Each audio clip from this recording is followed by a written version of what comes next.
Hello and welcome back to Rage Gaming. My name is Hollow and today we're talking Zelda Tears of the Kingdom and 10 things you need to know before the game drops. These will be a few details that should be useful going in without being too spoiler heavy. Hopefully the video gives you a smooth start to what should be a very big and very fun game that we're looking forward to, but there will be some notes that could serve as a heads up or even warning considering, say, the game is on Switch and it's in a dated state. With that introduction out the way though, let's begin with number 1.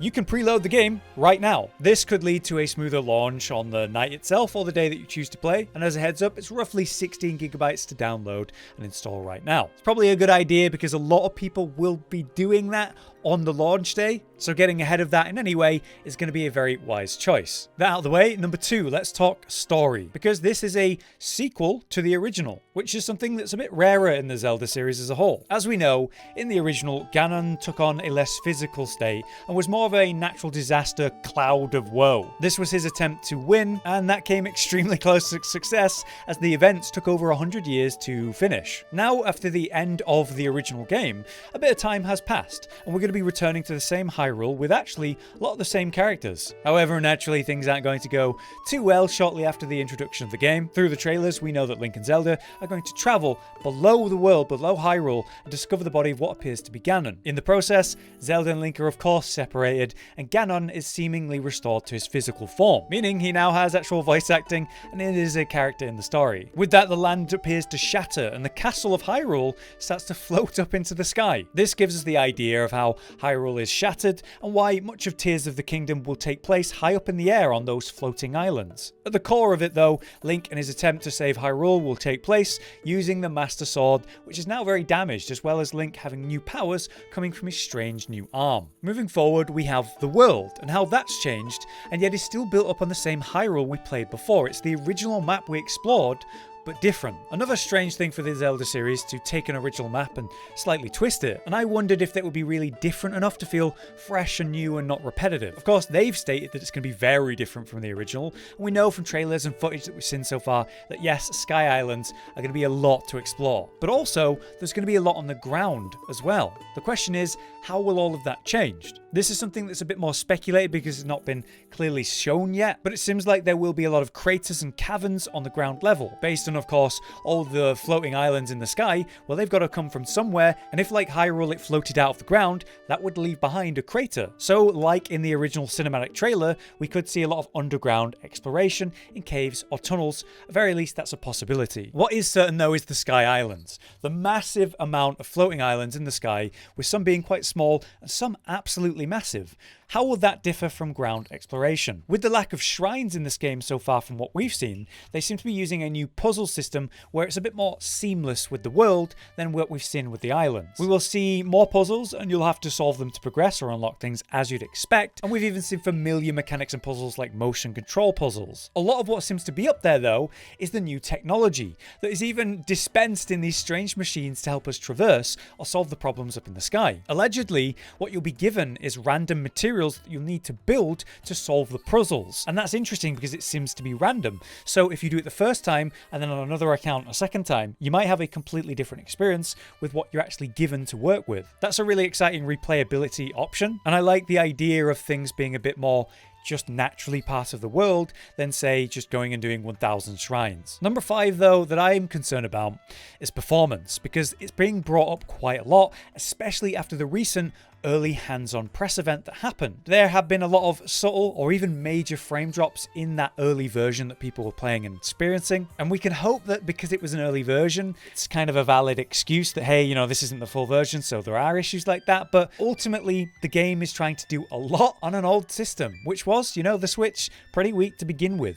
I'm expecting performance issues to be consistent throughout the game, and that probably will pull us out of the immersion when it does. However, I don't expect that to ruin the fun or the experience big picture.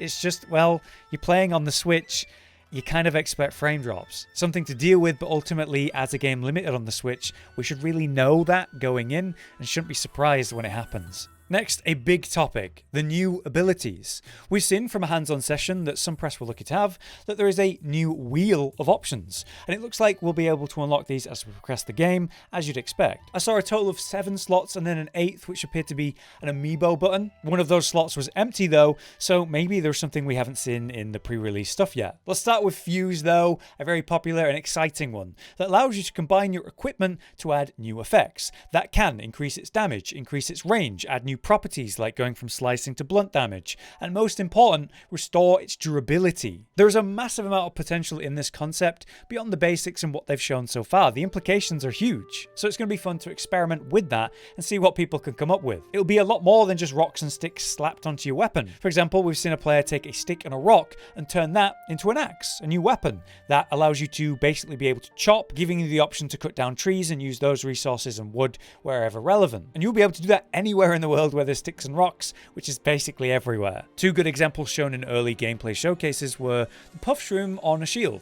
That blows up on impact, blinding the enemies, and that gives you a stealth options for a surprise attack mid-combat. Or how they used monster eyes, which you can attach to, say, an arrow, and that causes the arrow to lock in and home in on a target. No aiming necessary. A very impressive concept, and we've probably not even scratched the surface on this. On that note, there's also the Ultrahand, which is quite similar to Fuze. It makes use of the mysterious arm, but with a mechanical property. Rather than just fusing weapons and making weapons, we're going to fuse things in the environment. That allows us to manually create a pretty unlimited amount of things, which I'm really looking forward to seeing what the internet comes up with. Shown in various gameplay reveals, we've got like logs you can put together to make rafts, or vehicle-like flying contraptions, whatever you can come up with. This is interesting because it uses the strange new technology. Things like rockets and propellers can push objects or send them flying in countless ways. But there seems to be a sort of fuel mechanic that prevents it from being infinite sources of travel, as shown by a battery being consumed as you go. That's called the Zonai charge. When building, you want to give yourself as much charge as possible to basically power it as long as possible, but it doesn't seem like it'll ever be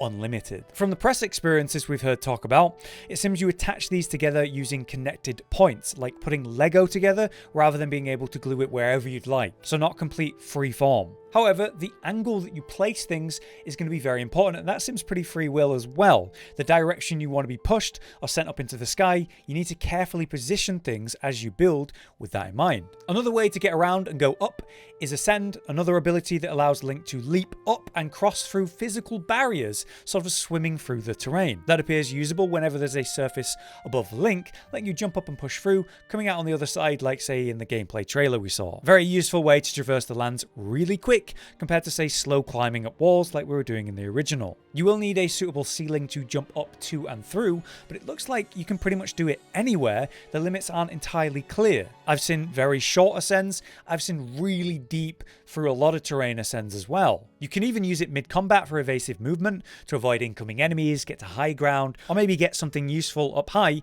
and then come back down. So the movement seems very interesting based on that. The other one's a bit less exciting in my opinion. It's Recall, which is sort of a rewind ability. We used to be able to freeze things and then hit them to generate momentum. Now we can send things back in their original path. So if someone throws something at you, you can send it straight back at them, which is pretty useful in combat, or falling rocks or spikes, send them back uphill, intentionally crushing packs of enemies. It's pretty cool. Seems like a pretty straightforward option and should be pretty relevant in combat, but we have been shown a very useful aspect of it where you can kind of recover mistakes. Let's say you're making a contraption. You've got rockets or propellers or whatever, and you accidentally send it off without you. You could quickly rewind it, bringing it straight back to you so you can finish the build. It's nice they thought of that and is a thing to be aware of. I do wonder what that last slot might be, if there is indeed a ability you unlock that we've just not been shown yet. But overall, I would say this game seems a lot more mechanical and stop and think focused, rather than smoothly wandering through, just fight with your sword or whatever weapon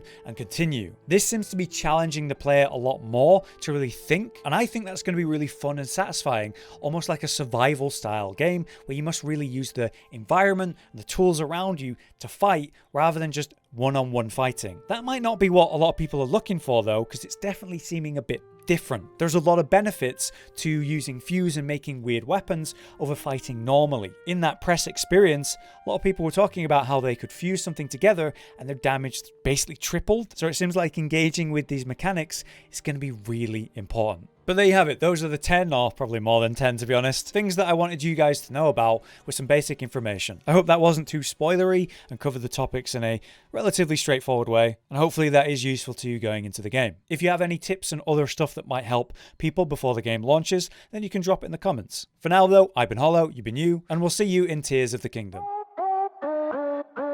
Josh, Cotton, and Hollow with the videos, dropping the humor like a hammer on your tippy toes, bringing entertainment on a daily arrangement to take our insanity and turn it into entertainment. Yes, I said entertainment twice, to reiterate that it is nice to look into your faces on a mostly daily basis when you let us in your homes to make the whole world a stage.